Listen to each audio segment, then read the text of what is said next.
नमस्कार, मी प्राजक्ता दिवाळीच्या या स्पेशल एपिसोडमध्ये तुमच्या सगळ्यांचं पुन्हा एकदा स्वागत करते। आज आपल्याला करायचा आहे तळलेल्या पोह्यांचा चिवडा, पण तोही न तळता, कारण आता डाएट फूडचा जमाना आलेला आहे। बरेच लोक तेलाचे पदार्थ आवडतात, पण ते खायचं प्रमाण खूप कमी झालेलं आहे, कारण ते हेल्थला चांगलं नाहीये। आणि हे मी मान्य करते, मीही सोडून दिले। पण मग काय करायचं, चमचमीत खायचं तर आहे। मग हाच तळलेला पोह्यांचा चिवडा माझ्या स्टाईलनी करा। थोडं तेल कमी लागेल, मी असं नाही म्हणत की मी तेल वापरणार नाही, तेल वापरणारच आहे, पण जे आपण नेहमीच्या चिवड्याला वापरतो ना तितकं नाही वापरायचं, कमी प्रमाणात वापरायचं, म्हणजे पोहे आपले तळून नाही घ्यायचे। ते काय कसं करायचं हे सगळं आता मी तुम्हाला दाखवते। या सगळ्यात आधी आपण मसाला तयार करून घेऊया। इथं मी अर्धा वाटी धणे घेतलेले आहेत। मी बहुतेक करून धणे जे आणले विकत की त्याला थोडीशी हळद आणि तेल लावून गरम करते, जेणेकरून धण्याला कीड लागत नाही। तर ते धणे आहे जवळपास अर्धा वाटी। 2 चमचे आपल्याला बडीशेप घ्यायची आहे, 1 चमचा जिरं, ही काश्मीरी लाल मिरची आहे, ही फक्त नावाला, फक्त कलर साठी 1-2 चमचे। तिखट, मी जवळपास 1 किलो पोह्यांचा चिवडा करते, त्यामुळे तिखट जरा चढतं। एक अर्धा वाटी तिखट, 1 चमचा हळद, इथं मी आमचूर पावडर घालतीये 1 चमचा, आणि आपलं पिंक सॉल्ट हे सुद्धा 1 चमचा। साधं मीठ जे आहे आपलं ते 1 मोठा चमचा, एवढ्या चिवड्याला पुरलं पाहिजे, आणि लागलं तर आपण नंतर ऍडजस्ट करू शकतो। साखर जवळपास 2 चमचे। आणि आता ह्याची आपण छान पावडर करून आणूया।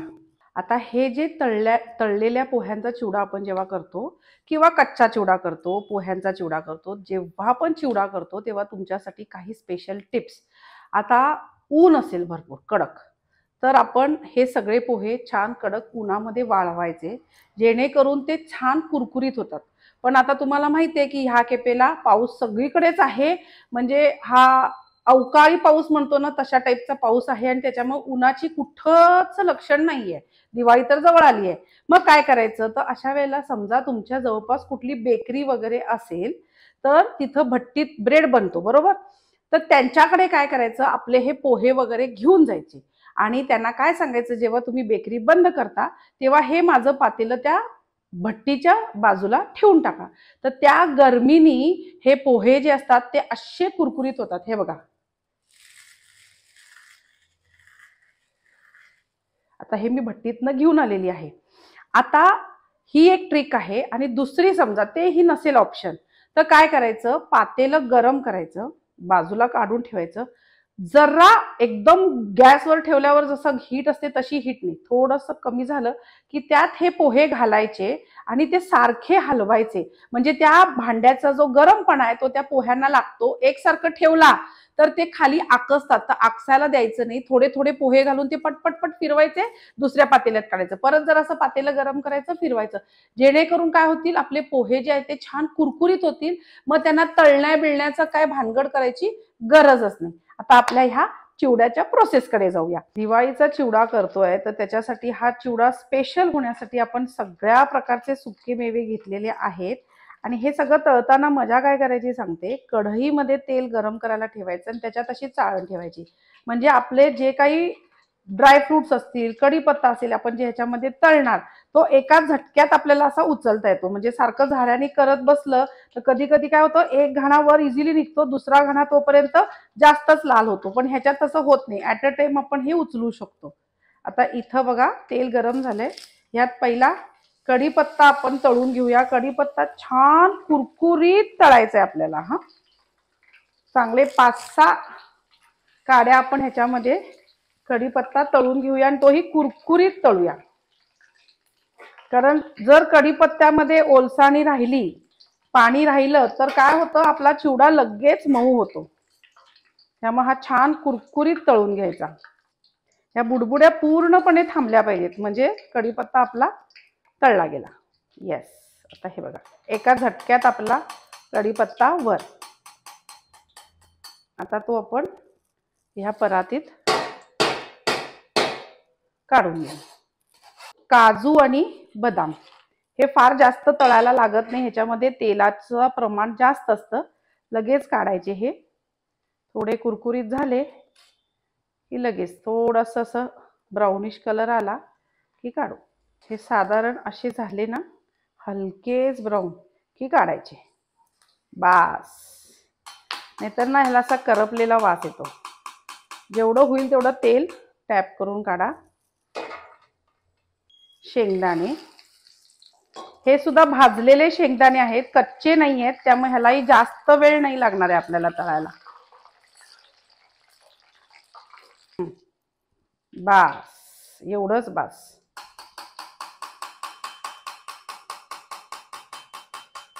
जितकं शक्य असेल तेवढं तेल काढायचं.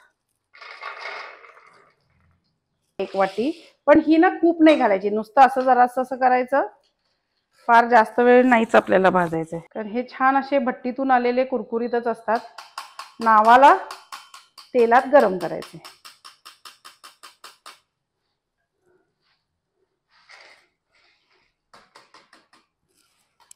बेदाणे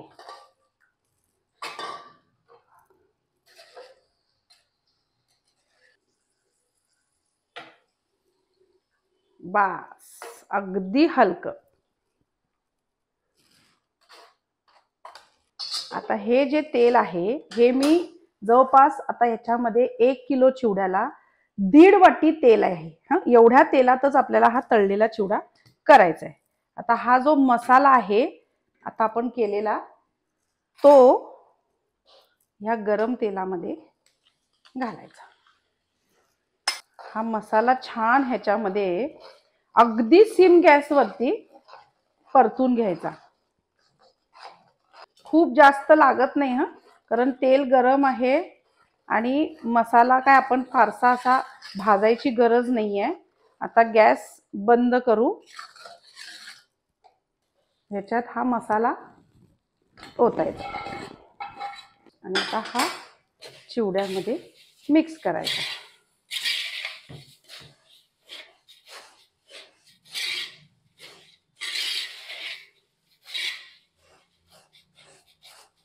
आता ह्या कढईमध्ये काय करायचं, हे सगळे आपले ड्रायफ्रूट्स, कढीपत्ता जो आहे तो ह्याच्यात घालायचा. म्हणजे ह्याला जो कढईला जो मसाला लागलाय तो सगळा आपल्या ह्या सुक्या मेव्याला चिकटतो आणि काहीही वेस्ट जात नाही. हे बघा, हे आपल्या स्त्रियांना ना अगदी लहान असल्यापासून ह्याची बुद्धी असते, काही वेस्ट होता कामा नये. आता हे सगळं मिक्स करूया.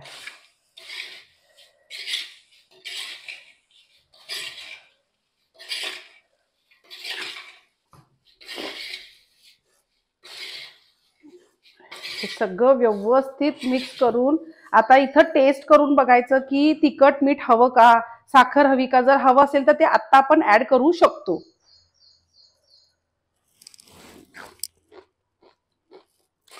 कशाचीही आवश्यकता नाही आहे. बरेच लोक काय करतात की असा जो फराळ असतो तो पॅक बंद डब्यामध्ये ठेवण्यासाठी प्लॅस्टिकचा डबा वापरतात किंवा प्लॅस्टिकच्या पिशवीमध्ये भरून ठेवतात. तर असं अजिबात करू नका. त्या प्लॅस्टिकचा जो वास आहे तो आपल्या या चिवड्याला, आपल्या फराळाला लागतो आणि तो हानिकारक आहे. आता तर असंही समजलंय की प्लॅस्टिकच्या बाटल्या, प्लॅस्टिकचे डब्बे ह्याच्यामध्ये बारीक आपल्या डोळ्याला दिसत नाही असे बारीक प्लॅस्टिकचे पार्टिकल्स असतात आणि ते आपण आपल्या पोटात कळत न कळत जातात. ते कॅन्सर होण्यासाठी खूप फायदेशीर आहेत, म्हणून प्लॅस्टिक वापरायचं नाही. तर आता ह्याला स्टोअर असा करताना आपण कसा हवा बंद डब्बा करता येईल, तर एक म्हणजे पूर्ण थंड व्हायला द्या. रूम टेम्परेचरला हा चिवडा येऊ दे. रूम टेम्परेचरला आल्यानंतर छान उन्हात वाळवलेला डब्बा किंवा गॅसवर गरम करून थंड केलेला स्टीलचा डब्बा घ्या, पितळेचा डब्बा घ्या आणि त्याच्यामध्ये हा चिवडा भरा. वरती एक टिश्यू पेपर किंवा किचन टॉवेल असतो तो चांगला स्वच्छ नॅपकिन तो असा ठेवून त्याच्यावर झाकण लावा. त्याच्याने काय होतं, झाकण गच्च बसतं आणि त्याच्यामध्ये हवा जात नाही आणि आपला चिवडा, फराळ सगळं कुरकुरीत राहतं.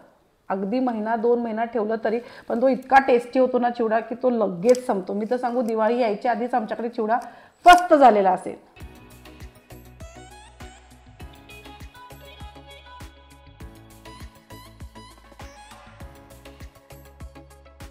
माझ्या दिवाळीची तयारी झालेली आहे आणि हा छान कुरकुरीत तळलेल्या पोह्यांचा चिवडा, तरीही डाएट म्हणू शकतो कारण ह्याला खूप कमी तेल आपण वापरलेलं आहे.